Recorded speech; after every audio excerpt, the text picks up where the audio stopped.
প্রত্যেকটা মেয়েরই একটা স্বপ্ন থাকে যে তার নিজের মতো করে একটা ঘর হোক, আর এবং প্রতিটা ঘর তার মনের মতো করে সাজানো যাক। তো হ্যালো এভরিওয়ান, আসসালামু আলাইকুম। সবাই কেমন আছেন?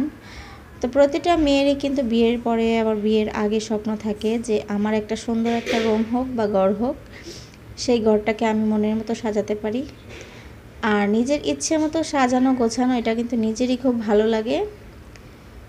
তো আমি আসলে কিছু আর্টিফিশিয়াল ঘাস দিয়ে আমার পুরো বাড়িটাকে সাজিয়েছি।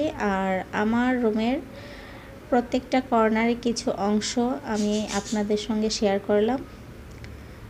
তো আমার কিন্তু ফুল গাছ, তারপরে ন্যাচারাল গাছও আমার খুব ভালো লাগে, আর এগুলো দিয়ে রুম সাজাতে আমার অনেক ভালো লাগে। তো যাই হোক, সবাই ভালো থাকবেন, সবসময় পাশে থাকবেন। আর ভিডিওটা ভালো লাগলে অবশ্যই লাইক, কমেন্ট এবং সাবস্ক্রাইব করে দিবেন। আজকে এই পর্যন্তই। আল্লাহ হাফিজ।